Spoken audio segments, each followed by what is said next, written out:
vai e reconstrói a minha igreja. Então veja que o chamado dos dois são muito parecidos, né? E que Francisco também vai fazendo esse caminho de serviço. Isso é muito importante, né? E é isso que a gente precisa entender como devoto de Nossa Senhora, devoto de São Francisco. Não é simplesmente ter uma devoção, porque é bonito, eu sou devoto, e aí a gente alimenta, quer voltar à Idade Média, mas muito mais do que isso é a gente se inspirar naquilo que foi de mais belo da resposta desses dois, o serviço. E aí a gente pode se perguntar, como tem sido a minha resposta em relação ao projeto do Senhor, onde eu estou inserido, né?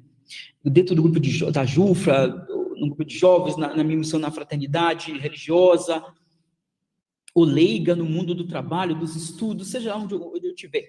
Como que eu tenho exercido o meu sim a Deus? Como que eu tenho dado esse sim? Eu tenho dado realmente, ou eu ainda tenho muita dúvida, eu estou ali, aqui? Como é que tem sido isso, né? Sem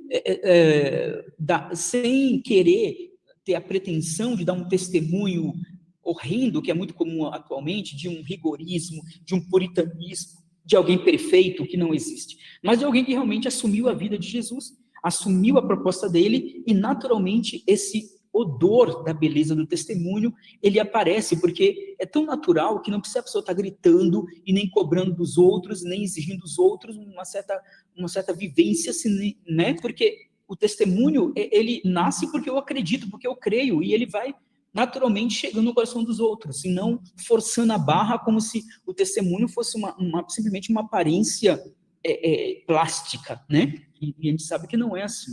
Então, essa dimensão do serviço, da autenticidade, de uma resposta autêntica que eles fizeram e que ao longo da vida foram dando, não foi uma resposta que deu sim e ponto final, foi sendo reconstruída a cada dia, a gente também pode ir aprendendo com isso também.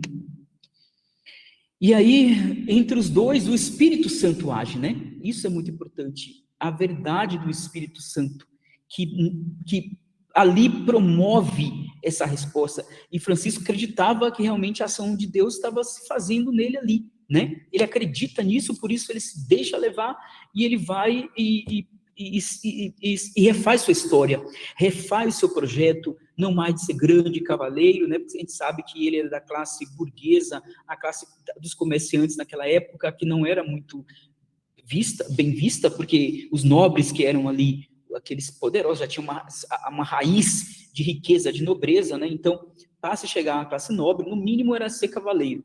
Então, ele queria muito isso, porque era próprio daquela classe que queria também ascender, não só economicamente, mas também do ponto de vista social, de se inserir na nobreza, porque era status, né? Como sempre. Parece que a coisa não muda muito, não é? E aí, ele muda totalmente sua história a partir do momento que todos dois, né? Maria e também Francisco, né? E depois o dom da graça de Deus, né? Maria se alegra de estar cheia do Espírito Santo, da graça de Deus, né? Ela não tem medo, ela questiona, evidentemente, mas depois ela diz o sim e realmente abraça isso. Francisco também, né? Ele se deixa tocar pela extraordinária graça de Deus, e ele vai, no primeiro momento ele acha que é reconstruir a igreja pedra, depois ele vai percebendo que é muito mais, né? E aí é reconstruir a igreja povo de Deus, gente, né? E aí a vida dele muda completamente, e aí é necessário realmente que ele estivesse embebido da ação do Espírito Santo para ir dando respostas tão exigentes que ali a vida ia propondo, assim como Maria, né? A gente sabe, lendo os evangelhos, como Maria foi posta à prova diariamente, sendo mãe do Salvador, das mais variadas formas. Então, por isso que eu falei do início, o sim que foi dado não foi o sim pronto, foi um sim que foi se fazendo ao longo da vida. E se hoje toda a igreja luta para decretar que Maria realmente foi preservada do pecado original, porque até o fim da vida dela, ela mostrou que o sim dela tinha sido verdadeiro, né? E depois que da sua dormição, a comunidade legitimou o seu honesto sim, que foi sendo reconstruído ao longo da sua história e que, ao fim, ela comprova que realmente tinha sido um sim autêntico. Assim como o sim de Francisco, que ao longo da sua história vai se refazendo aqui e acolá, e no fim se comprova que realmente ele deu um sim verdadeiro, né? E os estigmas, fica bem claro nisso, porque vocês sabem que muitos santos tiveram estigmas, né? A gente sabe disso, mas na igreja, os únicos que receberam estigmas iguais de Jesus, o único que recebeu e que não desapareceu, tamanha era a autenticidade e a aproximação com a pessoa de Jesus que não desaparece, né, após sua morte. Então, não era uma questão racional da mente, né? Não estou dizendo que os outros não era o verdadeiro tão quanto. O que eu estou dizendo é que a intimidade era tão profunda que ele já não sabia mais se era ele, se era Cristo, quem era. Por isso, os estigmas não desaparecem, né? Então, os estudiosos afirmam que, claro, era tão grande a intimidade que, inclusive, nos estigmas, era o próprio do Senhor. Tamanha autenticidade da verdade dele. Então, Maria é uma mulher de questões da humanidade, do verbo de Deus, né? Ela se torna ela participa do processo de salvação. Aquilo ali que foi destruído com Adão e Eva, Maria é essa que vai renovar essa humanidade decaída, né? Ela se dá como presente à humanidade, né? E São Boaventura também ensina que Cristo e Maria, eles foram reparadores do homem, né? É claro, evidentemente, que Cristo, né? Mas Maria coopera nesse processo de salvação, né? Nessa reparação desse homem decaído, né? E é muito importante que a gente perceba isso, porque veja que tudo que os estudiosos, que os santos, eles vão nos colocando, é sempre na dimensão do serviço, é sempre na dimensão do cuidado, na dimensão da salvação, de propor um novo caminho. Nada é estéril, estático, né? É uma vida dinâmica que vai se fazendo, e os estudiosos, os santos que escreveram sobre Maria, sobre a Imaculada Conceição, eles tinham clareza disso, né? Do serviço de restaurar a humanidade. Né? Não era uma coisa estática, né? E a gente se pergunta, nossa missão é uma coisa estática? Como é a nossa missão? Ela está promovendo salvação, vida? A nossa missão tem se assemelhado à Imaculada Conceição? Tem se aproximado da pessoa de Francisco, que também entendeu perfeitamente a sua missão de restaurar a igreja, mas que ele entendeu também que não era ele que iria restaurar sozinho, né? Não teve, em nenhum momento ele se sentiu como o único perfeito e o único dono da verdade, mas ele, de maneira muito simples, muito humilde, com os outros, ele foi ali perfazendo esse caminho da restauração. Então, isso é muito bacana, porque a gente percebe que nada é feito sozinho, sempre perpassa pela comunidade, né? Esse testemunho, ele não é simplesmente individual, perpassa pela dimensão individual, mas perpassa fatalmente pela dimensão da comunidade. Esse fazer, ele é comunitário e também é individual, a resposta é individual, mas o fazer, ele é sempre comunitário, ele perpassa pela comunidade e vai se reconstruindo na comunidade com o outro. Isso é muito bom. É fácil? Evidentemente que não. Quando a gente tem projetos, a gente quer fazer da nossa forma, a gente quer fazer do nosso jeito, porque tantas vezes realmente as pessoas não entendem e mudam e querem fazer de forma diversa e o medo de ser destruído o projeto, a gente acaba não querendo, e aí tantos conflitos porque a gente não consegue dialogar com o outro para fazer esse caminho em conjunto, em comunhão, assim como foi a pessoa, como foi o testemunho de Francisco e de Maria, né? A humanidade é restaurada no ventre da Virgem Maria, que se torna a igreja, lugar de encontro, né, de Deus com o homem e lugar da sua regeneração. Então, veja que beleza, né? A igreja deveria ser espaço, sim, de regeneração, de encontro com Deus, de promoção da vida. E aí se pergunta, nós como igreja, temos construído essa igreja carne, essa igreja realmente promotora da vida? A nossa igreja templo são espaços realmente de acolhimento, são espaços de renovação, de restauração, de regeneração?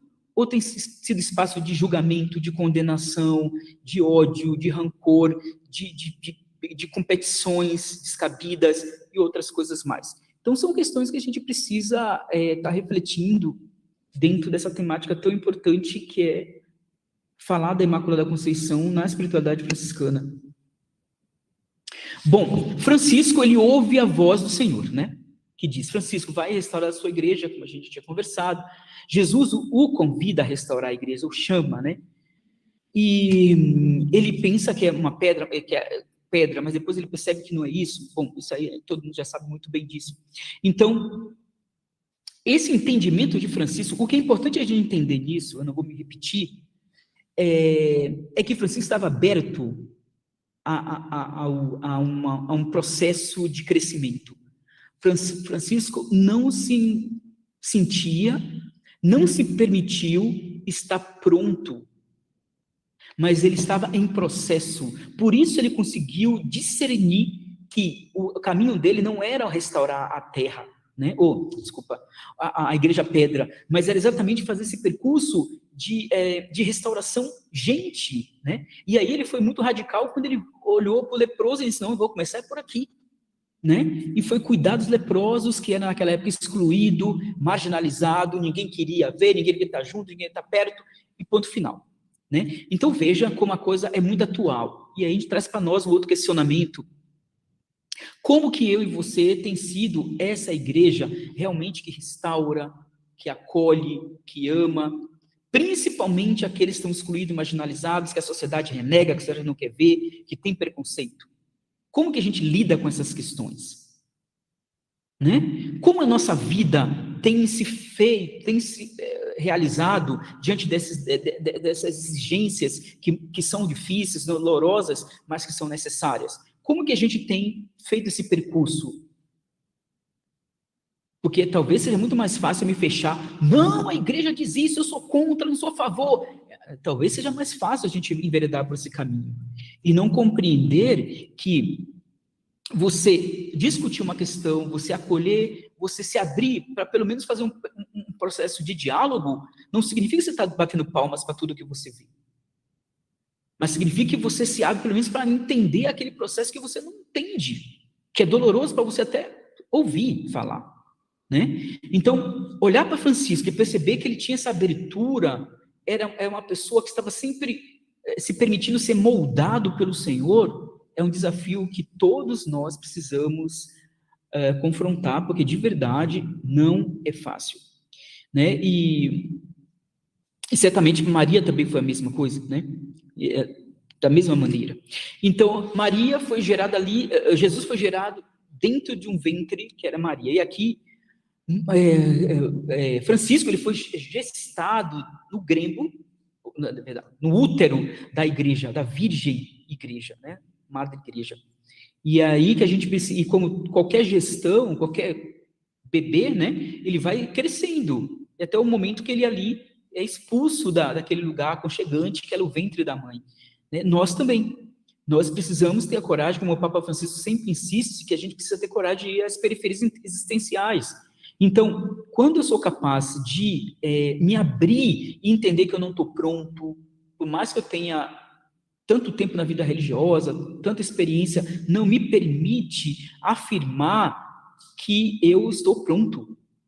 Mas muito pelo contrário, comecemos, porque até agora nada fizemos, como o senhor cansou de dizer aos seus freis, também a gente precisa ter essa humildade de dizer que o seu Jaime falou no início, né, que o conhecimento é muito importante, sempre tem coisas novas, sempre tem coisa para te aprender. Exatamente isso, porque a vida, ela sempre nos permite aprendizado, ninguém está pronto de nada, em absoluto, né? Não é porque eu estou fazendo doutorado que eu já estou pronto, que eu sei tudo, em absoluto. É exatamente o contrário, quanto mais a gente estuda, mais a gente percebe que não sabe nada. E aí vem a crise, né, que a gente passa exatamente porque percebe que como é limitado o nosso conhecimento, por mais que aparentemente pareça ser grandioso, é ler engano. Então, acho que aprender com o Francisco, essa capacidade de se entender como um vaso na mão do oleiro, que é capaz de deixar que o oleiro possa ir modelando esse vaso, é muito importante. E esse modelador, né, é exatamente Deus, né? A gente precisa se permitir estar nas mãos de Deus muitas vezes, escutar o que Deus tem a nos dizer, porque assim a gente vai poder se refazer, inclusive mudar de projetos que tantas vezes são dolorosos, mudar de casa, mudar de projetos. Às vezes a pessoa não nos entende, não é o momento agora, e a gente precisa deixar. E para ir avante, né? Para ir adiante, senão a gente não consegue. Então, penso que Francisco nos dá esse exemplo muito grandioso. Eu vou pular isso aqui, porque é muita coisa assim que. Eu vou pegar só esse aqui que eu acho que é interessante, quando fala de Boaventura, que eu falei para vocês ali, que São Francisco ele faz uma experiência com a Assunção, não foi com a Imaculada Conceição, foi com a Assunção. Mas a gente faz um paralelo com a Imaculada Conceição, porque a vida dos dois, a similaridade, no contexto diverso, evidentemente, são muito parecidos, mas Francisco ele realmente faz a experiência da revelação divina na Maria Nossa Senhora dos Anjos, né? Nossa Senhora da Assunção. Então ele foi inspirado dentro desse contexto. Vocês podem pegar a legenda maior, né? 1072 ali e ver essa dimensão, dar uma lida. E ele faz esse processo de reencontro, como a gente já conversou, de refazer sua história dentro desse contexto que ele pensava que era reconstruir essa capelinha, mas era reconstruir a igreja povo, inclusive questionar a igreja católica, a hierarquia da igreja católica, sem agredi-la, sem palavras chulas, mas com um testemunho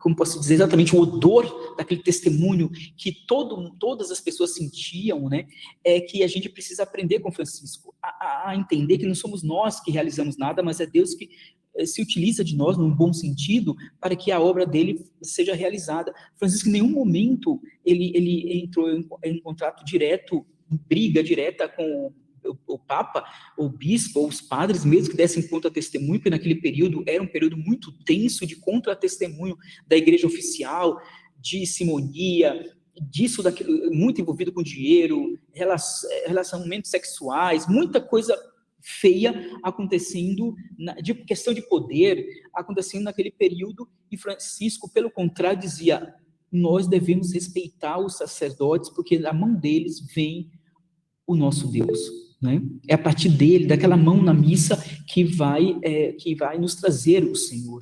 Então, quantas vezes a gente vê nas redes sociais pessoas que discordam da igreja de nós, eu acho que toda razão, todo mundo tem direito de questionar, todo mundo tem direito de buscar o melhor, mas a forma que as pessoas fazem, a forma que as pessoas dialogam, questionam, é de uma forma tão vil, tão feia, que a gente fica se perguntando onde essas pessoas fizeram a experiência de Deus. Porque o que elas afirmam dizer que é defender a igreja, não passa de querer destruir, porque cria uma destruição, porque as pessoas que não fazem parte da nossa igreja, o que elas ficam pensando da nossa igreja? E eu não estou dizendo que não possa ter conflitos, o conflito faz parte, a nossa igreja católica só é católica porque nós somos diversos. Não há nenhum problema quanto a isso. O conflito sempre esteve, sempre existirá na Igreja Católica. O problema é como a gente confronta esse conflito. Maria nos ensina a assumir os conflitos de maneira adulta, fiel. Francisco também. Existe N formas de assumir um conflito, sem entrar numa baixaria própria da humanidade atual. Então, a gente precisa ter muita maturidade nesse sentido, porque, caso contrário, ao invés de a gente favorecer o crescimento de uma missão, e favorecer um testemunho belo de alguém que é capaz de se crescer diante, de se modificar diante do chamado do Senhor, a gente dá um outro testemunho com essa visão totalmente equivocada de querer defender a igreja a partir de uma linguagem, a partir de documentos que não dizem nada, que não dialoga com o mundo, muito pelo contrário, e aí acaba pegando as coisas aos documentos ao pé da letra e justificando coisas que não poderia se justificar, né? E perdemos a oportunidade de atrair outras pessoas para o nosso lugar.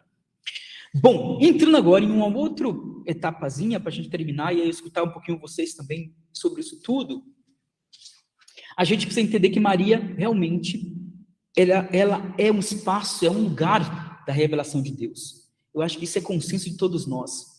Essa mulher, a Imaculada Conceição, ela é o lugar, ela foi e continua sendo o lugar de revelação de Deus. Desse Deus que se torna carne, desse Deus verbo, não é? Em Maria contemplamos, admirados, uma série de intervenções divinas que a colocam no centro da vontade autocomunicadora de Deus. Primeiramente, ela foi preservada de todo pecado. Ela jamais pertenceu à ordem decadente da criação. Então, isso é primordial que a gente guarde no nosso coração.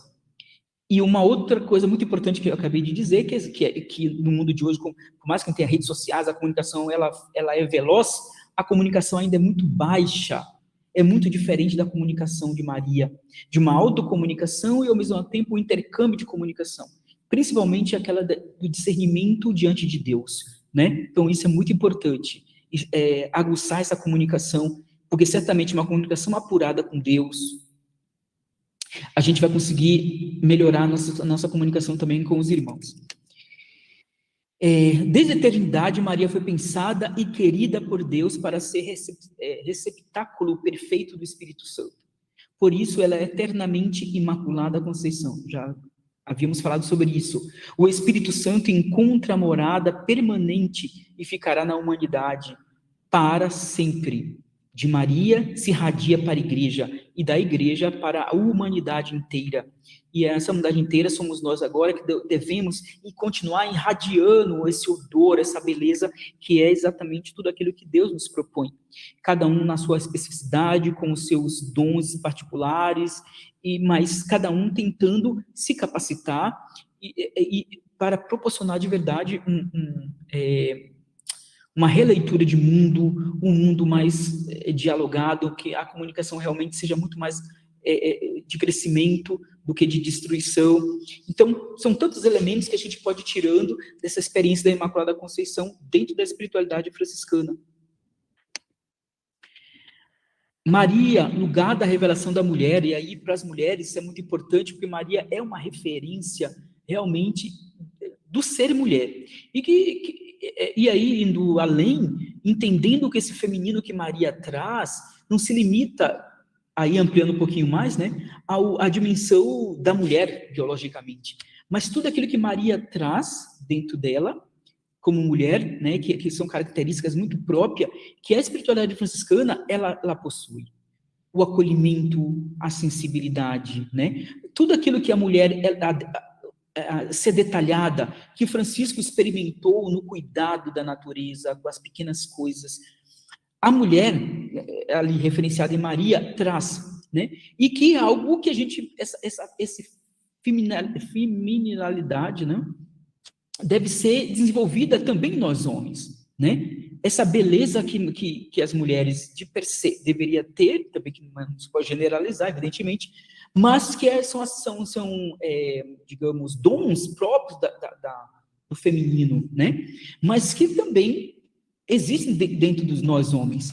E aguçar isso é muito importante, exatamente para que a gente possa, recheando esse mundo de beleza, onde as pessoas são respeitadas, onde a empatia, a escuta, sejam elementos fundamentais do nosso relacionamento, da nossa missão. E esses elementos todos vêm de uma mulher. Então, as mulheres deveriam se sentir privilegiadas diante de uma referência tão digna, né, que é de Maria. E aí, continuando, ela possui igual dignidade à do homem. Não tem isso de dizer que o homem é maior, é superior às mulheres. Infelizmente, o machismo ainda é muito forte, né? A forma de ver a mulher é muito forte, como também. Mas a gente precisa entender que Deus não foi essa concepção de Deus, em nenhum momento, muito pelo contrário, né?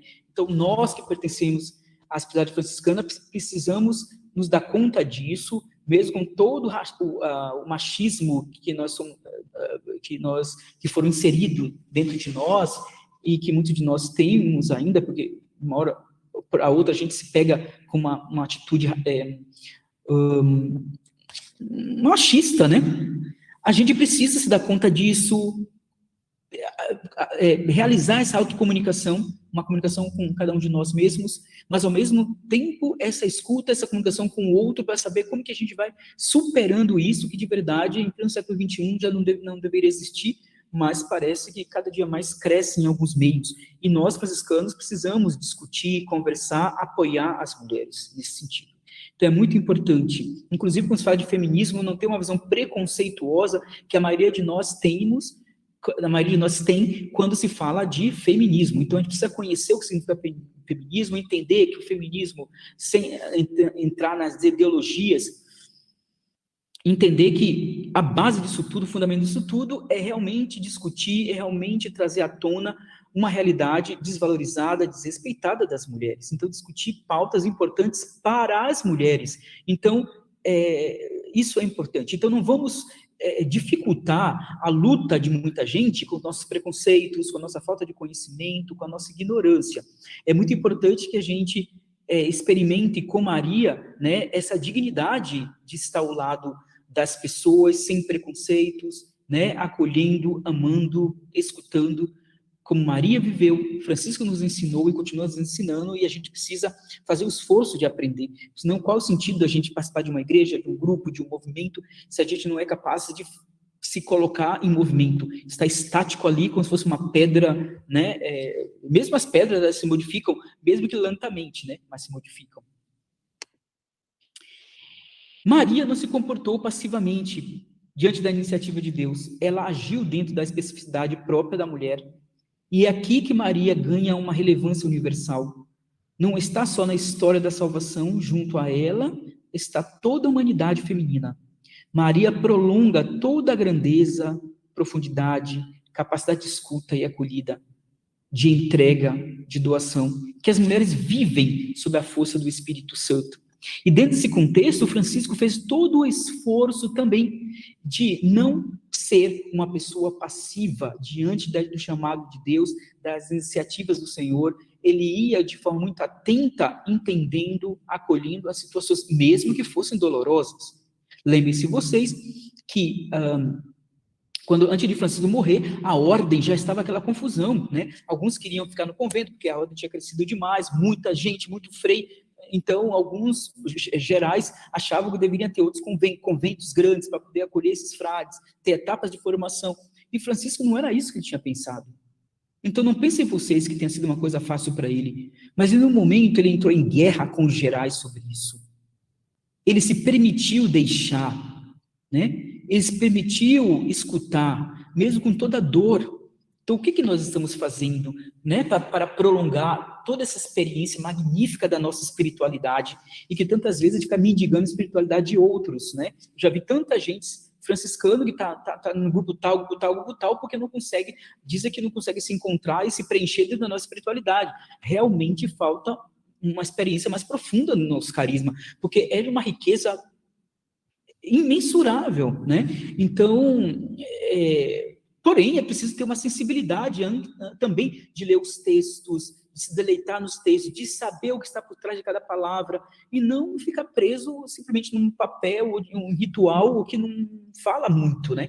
Então, redescobrir essa espiritualidade da Imaculada Conceição, ligada a Francisco, da nossa escola franciscana, urge, exatamente para que a gente possa renovar o nosso carisma, rejuvenescer a forma dessa experiência junto à juventude franciscana, mas também como reencantamento dos mais velhos, dos mais idosos. Então, todos são chamados a revisitar esse templo, esse lugar santo que é a nossa mãe, Imaculada Conceição, e ao mesmo tempo o nosso irmão Francisco. A gente precisa revisitar esses lugares permanentemente, individualmente, evidentemente, mas principalmente de maneira fraterna, na comunidade, na fraternidade. É muito importante para que a gente possa refazendo, reencantando a nossa história com essa espiritualidade tão rica que tem muito a dizer hoje, principalmente quando a gente olha a dimensão do diálogo, a dimensão do meio ambiente, a dimensão da criação, de todos os aspectos. Francisco conseguiu trazer temas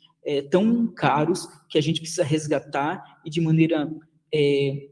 maneira adulta poder oferecer ao mundo uma alternativa de vida que não é essa que a gente vive atualmente. Então, muito obrigado e paz e bem. Tá bom? Agora podemos...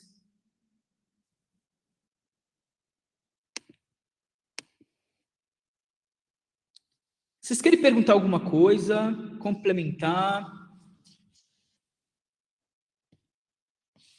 Estão me escutando?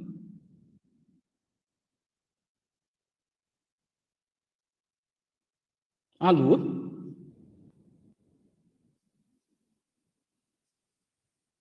que aconteceu? Ótimo. Então, vocês podem, quem quiser falar, pode abrir o microfone, tá todo mundo mudo. Meu Deus do céu, será que...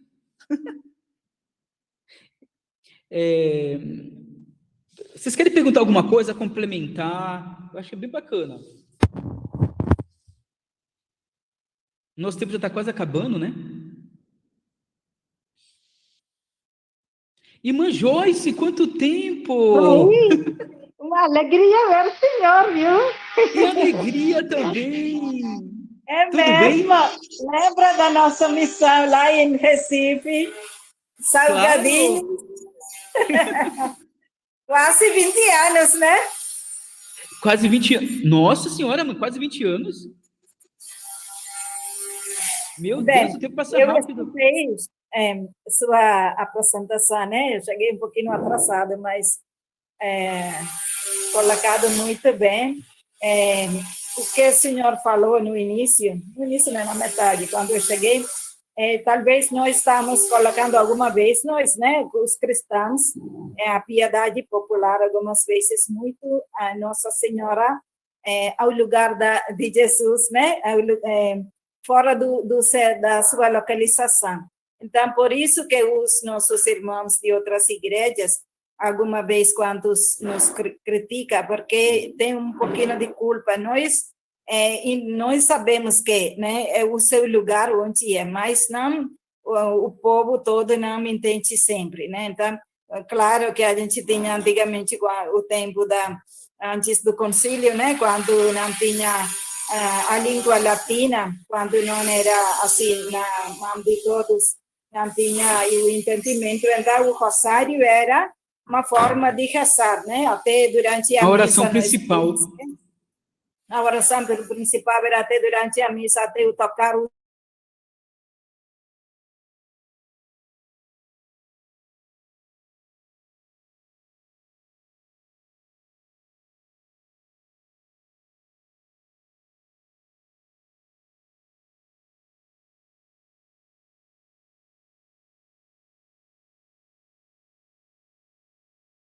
mas não tem ainda a purificação total da mentalidade, né? Então, por isso que esse costume, né, é o extremo outro lado, os outros nossos irmãos que não respeitam a Nossa Senhora ou quebram as imagens ou não dá o devido respeito, e nós, da nossa parte, também tem a nossa culpa. Então, nós, como franciscanos, nas nossas catequeses, hora que nós temos oportunidade de falar, de catequizar, como o senhor fez hoje, né? Assim, é bom nós católicos mesmo falar, não é para diminuir o valor da Nossa Senhora, sempre permanecerá o papel na economia da salvação, né? O papel dela.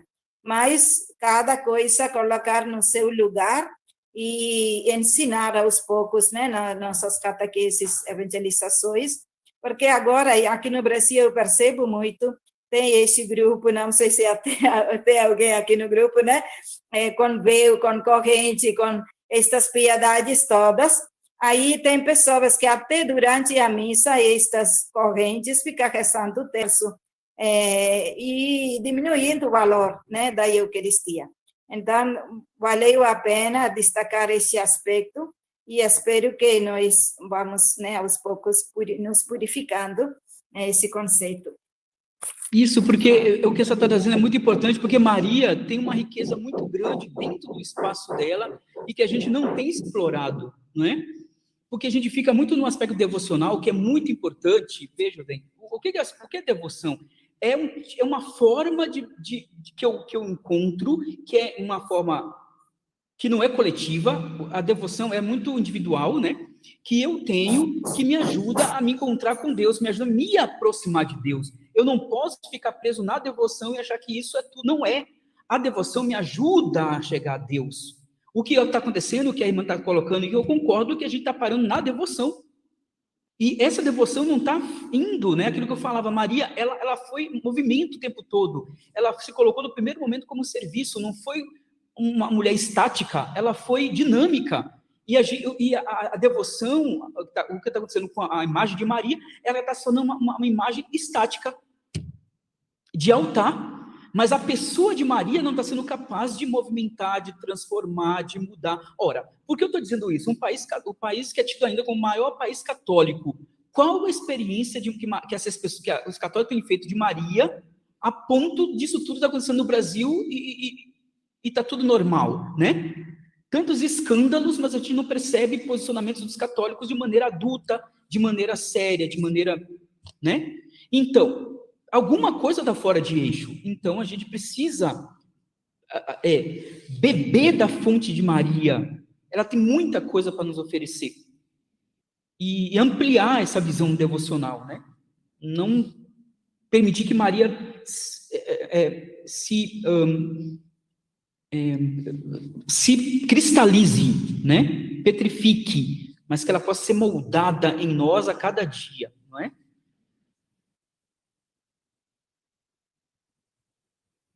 Quem mais quer perguntar alguma coisa? Ou complementar com uma irmã?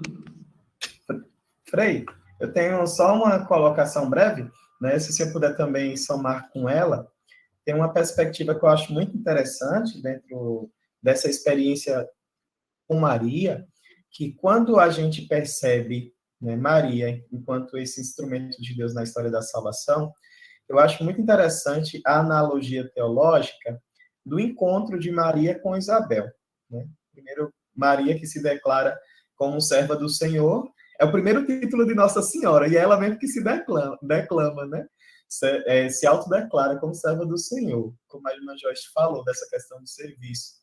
Eu acho muito interessante essa analogia que se tem entre o Novo e o Antigo e o Novo Testamento, né? Por Isabel é como se fosse a mulher estéril, a Eva, né, do Antigo Testamento, que Deus começa, digamos que, a restaurar a criação, né? A partir dessa mulher que é estéril, e essa mulher que firma um encontro que digamos que, firma uma aliança, une o antigo com o novo.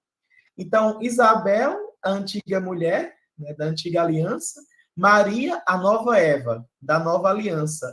Então, esse encontro, a meu ver, é como se fosse uma reconciliação do antigo com o novo, né? E Isabel, né, dá à luz ao último profeta do Antigo Testamento.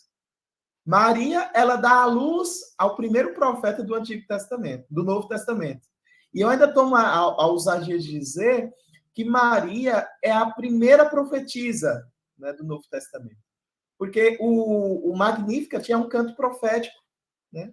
Ela prenuncia a queda dos poderosos, né? Todas essas reflexões. Então, eu acho isso muito interessante, né? Muito espiritual para nós franciscanos. E se o senhor puder dar uma ajuda, eu queria entender um pouquinho essa definição melhor de advogada da ordem, porque Maria, a gente traz ela como essa advogada. Os frades estavam passando por alguma situação, porque Maria, Francisco enfatiza tanto como advogada.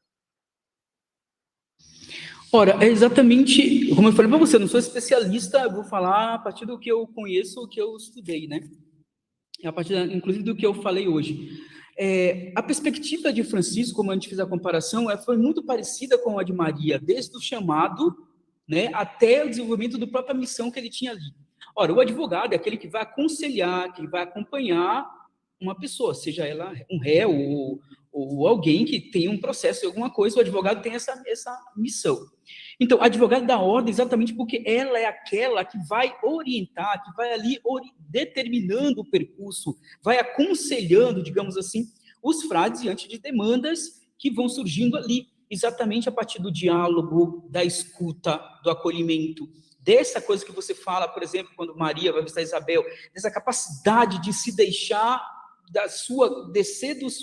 que poderia ser uma grandeza, um poder, e de ir para outros espaços de solidariedade, de respeito, né? De acolher, saber que aquela mulher que era idosa, que estava sofrendo, precisava de um apoio naquele momento, e de dividir esse momento de alegria com ela, nessa reconciliação que você colocou muito bem. Então, Maria, dentro da ordem advogada, exatamente nesse aspecto, de ser aquela que é uma referência de conselho, que é referência de valores que os frades precisavam permanentemente revisitar para viver. Então, Isso é bem interessante, interessante a sua pergunta, porque nos coloca exatamente num chão bem real, né? Que não é, quando se fala de espiritual, não é que é uma coisa fora da realidade, é exatamente o contrário. A dimensão da espiritualidade te faz se encarnar na realidade, assumir a realidade, abrir olhos para ver coisas que normalmente você não tem visto, não tem enxergado. Então, é nesse sentido que a gente precisa aprender com os frades. A Ave Maria como essa advogada, que é sempre uma referência de aconselho. Se eu tenho dúvida, recorra a Maria, né? Inclusive tem uma oração muito bela de São Francisco que fala sobre isso. Então, não sei se eu respondi, mas é por esse viés, não é? A partir do próximo conceito de advogado.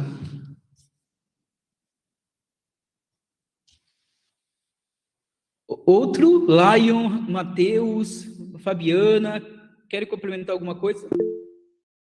Leonel, Gabriele. Tudo bem, Matheus? Opa, paz e bem, Frei. Tudo bom? Paz e bem, querido, tudo bem? Já cheguei bastante atrasado, já quase 10 horas, né? Mas eu peguei pouquinho dessa sua formação riquíssima, né? A respeito de Maria e Francisco.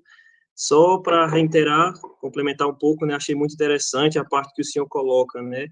De Francisco e Nossa Senhora Maria como pessoas de transformação, instrumentos, né? Proféticos, que no meio daquela igreja que, assim, nós sabemos, nossa igreja é santa porque Deus é santo, mas pecadora porque somos pecadores, né? E na época de Francisco era mais pecadora do que santa, né? Então, Francisco, no seu jeito doce, no seu jeito amável, cortês de ser, ele transformou, né? Reconstruiu, de fato, a igreja, né? A igreja de gente, a igreja viva, né? Que estava necessitando dessa chamada de atenção na questão da pobreza, na questão dos valores evangélicos, né? Então, Maria e Francisco são esses exemplos de transformação. Como o senhor falou, a gente, às vezes, transforma Maria como um ser estático, né? Aquela santa que fica no altar, né? Mas, de fato, não. Maria é esse modelo de serva, como o Frei Felipe já tinha colocado. Francisco também um instrumento, né? Da paz e do bem do Senhor. Obrigado. Isso mesmo, querido. É importante a gente fazer esse resgate da pessoa de Maria, né? Essa mulher dinâmica que nos apresenta permanentemente encantamento de vida, né? Força, coragem diante das dificuldades, das tristezas, né? A capacidade de se refazer, de se reencantar, de se reelaborar. Maria vai sempre nos mostrando um caminho de conversão, né? E o que é mais interessante é que não é com gritaria, não é com escândalo, não é com arrogância, que vai apresentando a pessoa de Jesus, não é com a arrogância de achar que tem a verdade plena. O Felipe até colocou uma coisa que eu, no sentido de dizer que ela foi a primeira profeta, e aí eu diria que foi a primeira cristã, né? Ela poderia muito bem gritar, mas a verdade está comigo, eu tenho a verdade que não entra. Não, ela muito tranquilamente vivia na comunidade, via pessoas que não tinham entendido nada, fazer tudo o contrário. Então, hoje, há uma tendência de querer mostrar um testemunho plástico, que eu digo artificial, enquanto não há profundidade nenhuma de vivência de verdade com a pessoa de Jesus, com os valores de Maria, com os valores de Francisco. Então, é importante que a gente possa ir revisitando, porque há uma distopia, né, na verdade, diante da fé. A gente está perdendo a utopia, está vivendo uma distopia da fé, né? Um afastamento, uma visão totalmente equivocada da fé. E isso tem desencantado muita gente, afastado muita gente. A gente tem perdido muita gente por não encontrar esses espaços realmente de encantamento no nosso meio. De verdade, né? Encantos espaços que a verdade habite, né? Que a espontaneidade, que a verdade de cada pessoa seja valorizada e respeitada, acolhida, encaminhada, né? Aquilo que o Papa Francisco diz sempre: acolher, acompanhar, discernir para integrar. Esse percurso que não é fácil, que Maria fez, que Francisco fez, que a gente não tem conseguido fazer, porque a gente fica aqui há muito tempo, a aceleração da vida, né? Então, veja como é dinâmica a nossa devoção por Francisco, por Maria, né? A espiritualidade franciscana dentro dessa perspectiva da Imaculada Conceição.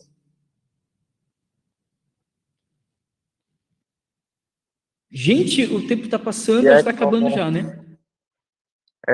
puxando um pouco de como o Frei Felipe falou, não é, Frei? Advogada da ordem, né? Então, a gente busca fazer esse paralelo, né, com o pessoal com os antigos, né, e nós da atualidade, né, nós franciscanos atuais, né, como tantos santos, né, e santas se inspiraram e buscaram, tem tantas ligações com Nossa Senhora, né, e alcançaram, almejaram a santidade. E nós, como franciscanos, né, atualmente, né, precisamos retornar e buscar a união, né, com Nossa Senhora, né, para também buscar almejar a santidade como os franciscanos anteriores, né. Você está falando uma coisa bem legal, Leonel. Essa santidade, hoje em dia, falar de santidade é tão problemático, né? Porque sempre a gente vai ver a santidade a partir do quê? Do santo do altar, daquela pessoa estática, né? E o santo é exatamente o contrário. A gente quer começar da onde os santos terminaram. A gente precisa entender que o sim de Maria, ele foi um sim dinâmico. Ele foi se refazendo ao longo da história. Veja quantas vezes Maria foi chamada a se posicionar. A gente vai ver isso no Evangelho, com Jesus. Jesus se pede, Maria vai em trás, depois ela, na boda de Caná, uma série de momentos, Maria, ela se posiciona, não era uma mulher estática. Francisco, da mesma forma. Então, a santidade, ela vai se fazendo ao longo da história. Porque quando a gente olha, quer ver a santidade de uma maneira muito perfeita e muito pronta, a gente não consegue. E a gente acaba desanimando, porque nunca a gente vai chegar. A santidade, ninguém vai poder dizer que é santo, assim, no ponto de vista, desse ponto de vista. Alguém vai dizer quando nós estivermos no caixão. Vai dizer, olha, o Leonel realmente foi um jovem, veja, ele foi santo, olha como ele viveu a vida, entendeu? Mas não nós. E essa não deve ser a nossa preocupação primeira. A preocupação deve ser de a gente corresponder com aquilo que o Senhor nos chama, de forma tranquila, sem nenhuma pressão de querer formar uma aparência para mostrar para os outros. Porque isso me parece que é a exigência do mundo atual, essa dimensão da plástica, né, da aparência. É claro que o testemunho é importante, mas deve ser um testemunho que surja naturalmente, como de Maria e de Francisco, com a Imaculada Conceição. E não um testemunho forçado, que é isso que a gente vê muitas vezes, uma forçação de barra que acaba servindo ao contrário, ao invés de ajudar, dificulta, né? Então, o que você está trazendo é muito importante, que os santos realmente, mas se você for ler a história deles, nenhum deles tinham uma necessidade de se mostrar, de se apresentar como santo, nenhum deles. Inclusive, a própria Imaculada Conceição nunca se posicionou como uma santa perfeita, nunca fez isso como uma honra para humilhar outras mulheres. Pelo contrário, o Felipe trouxe o canto aí dela, de Magnífica. Pelo contrário, se colocava junto com os sofridos marginalizados. Então, veja, aquilo que para muita gente hoje é uma honra, para você humilhar, julgar, condenar, para Maria era o contrário. Não servia absolutamente para nada a honra que ela tinha. Como também Francisco, né? Então, acho que revisitar esses espaços de santidade, Felipe, com esse olhar, é fundamental para todos nós. Todos nós e todos os dias, tranquilamente, 5 minutinhos, olhar para Maria, olhar para Francisco, como que eles viviam isso, né? Para chegar a Jesus, para estar com Jesus, porque tudo isso é para estar com Jesus, né?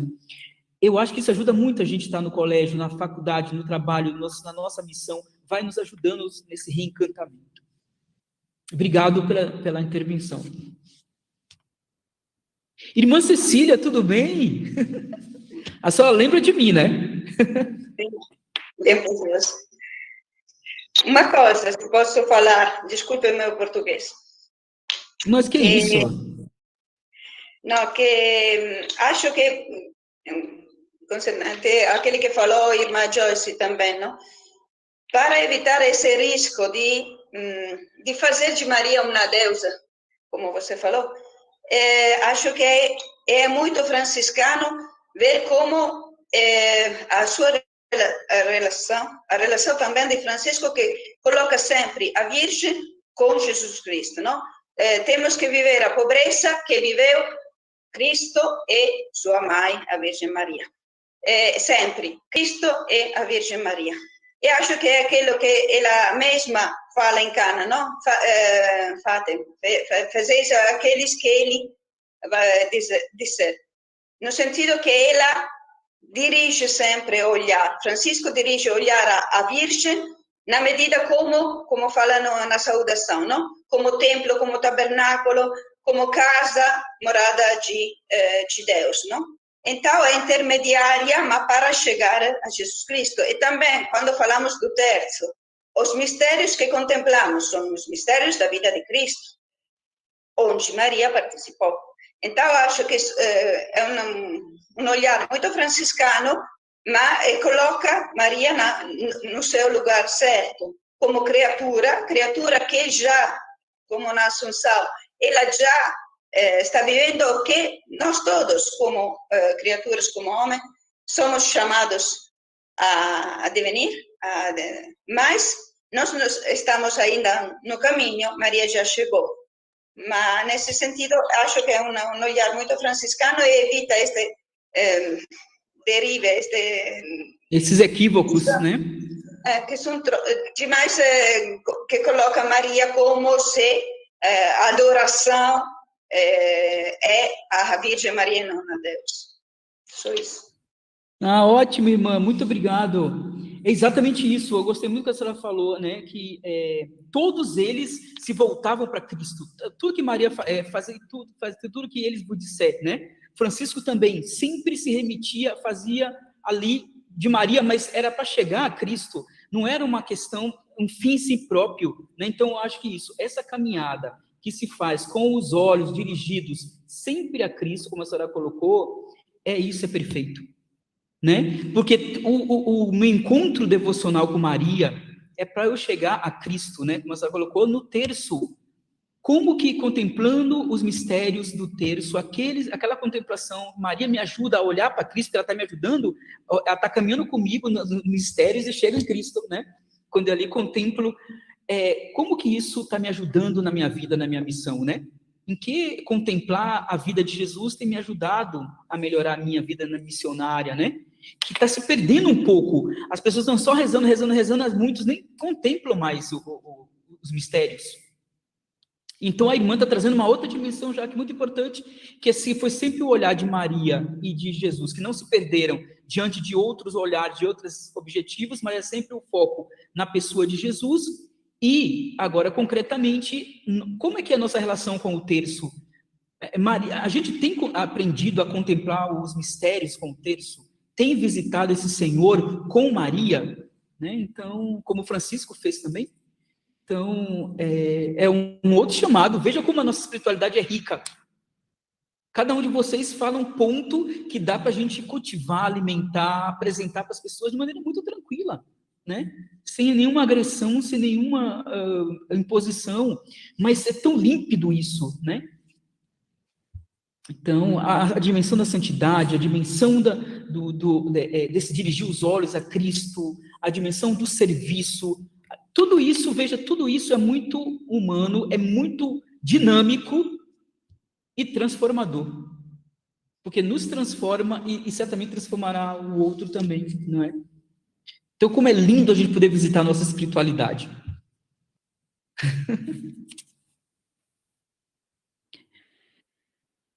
Frei, bom dia a todos, irmãos. Aqui bom dia, Teto. Teto, Wellington Machado, Teto da UFS, Fraternidade São Francisco, de Tapetinga, Bahia. Isso. Meu xará. Isso. Aqui de Tapetinga. Eu entrei atrasado, porque eu vi agora, Alex Naldas postou no grupo, aí eu vi atrasado e entrei. Mas eu vi a discussão e essa questão, né, da reflexão sobre a santidade. Tem uma coisa que me incomoda, assim, me perturba, me deixa sempre em questionamento, que é a santidade além dos santos. Tipo assim, na ordem, eu já fui, inclusive, postulante, quase noviço da UFM, em Siriaé, em Pernambuco. Sim? Quando? Né, 89. Né? E aí, depois de desistir da primeira ordem, eu já sou da terceira com minha esposa. E aí, a gente sempre estudando, né, essa dimensão da santidade, por exemplo, na ordem, houve um momento em que a espiritualidade transcendeu a própria igreja, dentro da própria igreja, né, movimento dos espirituais franciscanos, que eu considero Humbertino de Casale, por exemplo, um santo da maior, que não é reconhecido como santo, mas tinha e deixou coisas escritas, né, de uma dimensão muito profunda também com relação às questões, né, daquele tempo, né, as questões levantadas naquele tempo. No século XX, me chama a atenção a santidade de um protestante, que para mim é um santo que não está canonizado na igreja, que é Bonhoeffer, Dietrich Bonhoeffer, né, que foi martirizado no campo de concentração por ter participado da Operação Valquíria, né, tentando eliminar fisicamente Adolf Hitler. E eu considero os escritos dele tudo, e a teologia dele fenomenal. E eu fico olhando essa questão da espiritualidade engajada nos tempos atuais, nos tempos que o Brasil vive, inclusive de fascismo. E aí, como a gente, né, adequar essa espiritualidade militante com a devocional em tempos tão perigosos, né, e tão tristes desses que nós estamos vivendo, na dimensão de abraçar a causa do oprimido, né, nesse momento tão terrível que a nação está vivendo, com esses fatos acontecidos, né, ultimamente em Sergipe e outros lugares.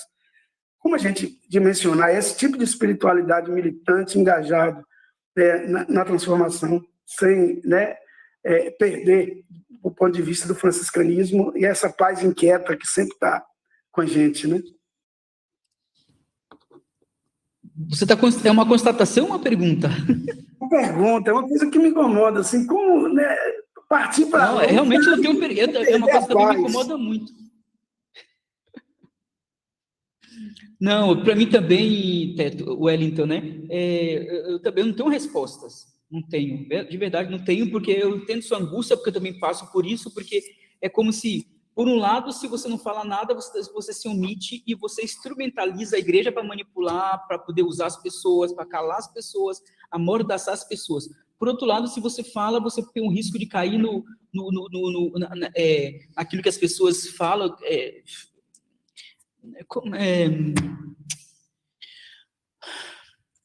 entrar na discussão mesmo, né? Entrar na discussão e acabar se perdendo nessa dimensão de realmente lutar, que a gente deve lutar, mas a gente acaba se misturando tanto que você não sabe nem mais o que você está fazendo ali, né? Então, a gente ter esse intermediário é muito difícil, né? Então, eu acho que, eu penso que talvez uma alternativa é exatamente essa, a gente poder visitar as fontes daquilo que a gente acabou de conversar aqui hoje, né, de poder revisitar essa nossa espiritualidade de maneira autêntica, de maneira adulta, e aí, a partir disso, você vai sabendo se posicionar sim, né, porque, como eu coloquei desde o início, os dois responderam, a Imaculada Conceição e São Francisco, todos responderam a partir de um serviço.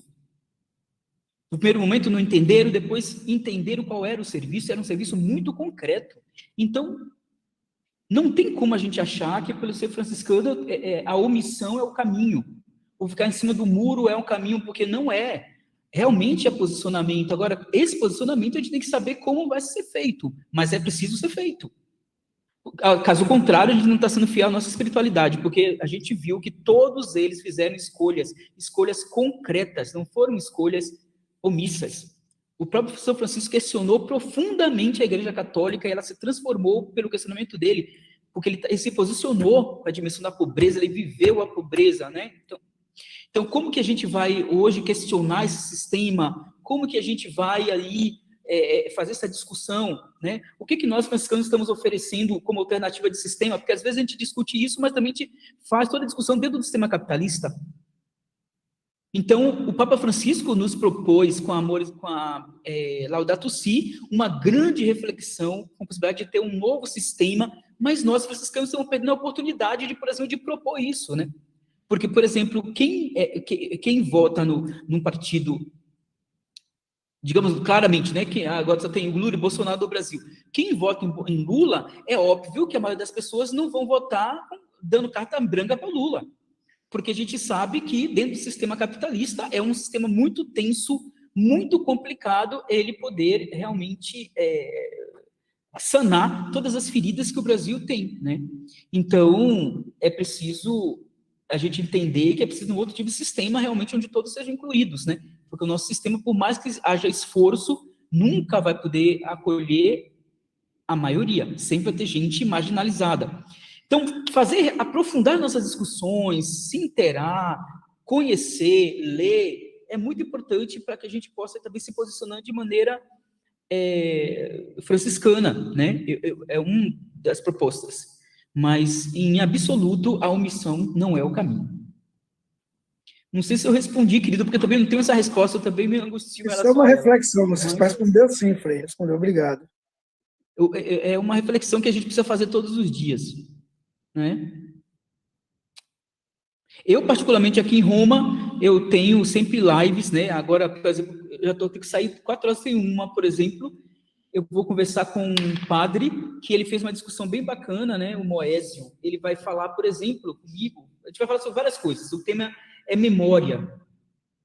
E a gente vai conversar um pouquinho sobre um seminário que ele participou, que o tema era, teologia moral, né? Teologia da prevenção. Então, teve várias discussões, vários teólogos, teólogas que discutiram a teologia da prevenção, né?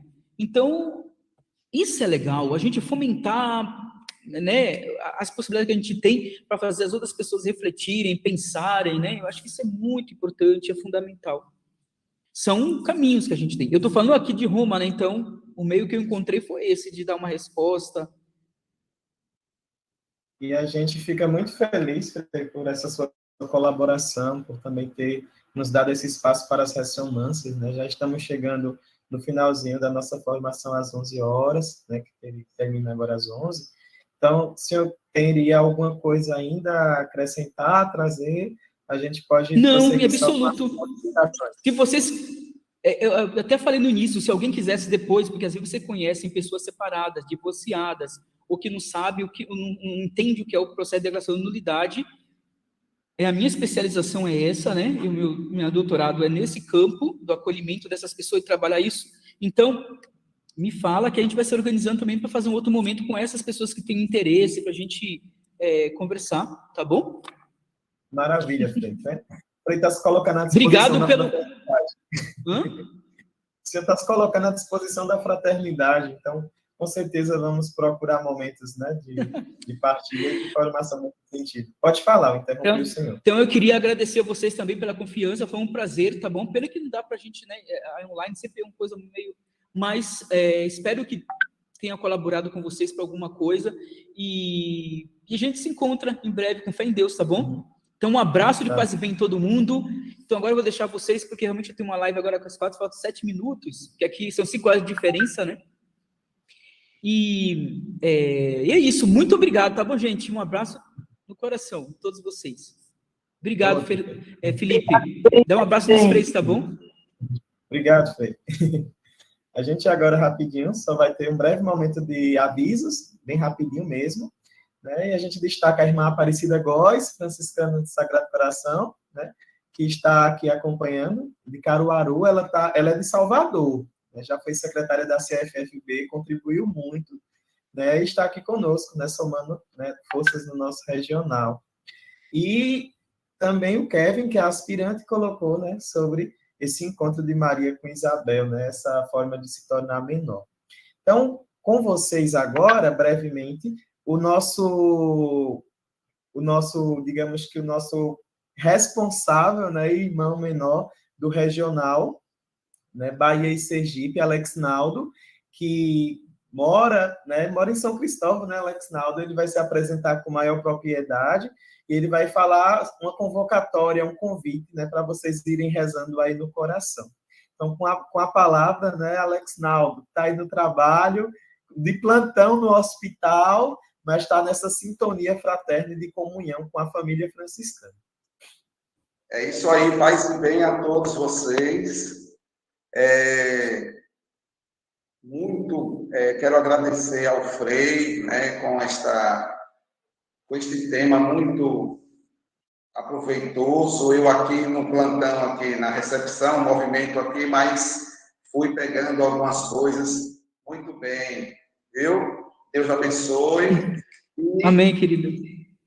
Isso, aí tão pertinho aí do Santo Padre, né? Ontem eu encontrei com ele. Ontem eu tive o privilégio de me encontrar com o Papa. Oi, que coisa boa. Porque a gente Então, tem o Frei Beto, né? Frei Beto, que é bispo, né? Ele foi isso, franciscano. E ele isso, estava aqui, ele me convidou. isso Tive o mesmo. privilégio ontem. Pois é.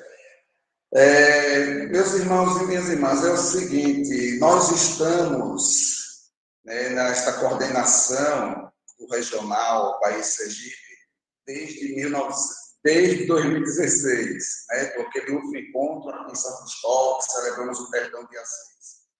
E houve este acontecimento da pandemia e tudo, e não tivemos como realizar a Assembleia Eletiva para um novo Conselho da Conferência da Família Franciscana Região País Sergipe.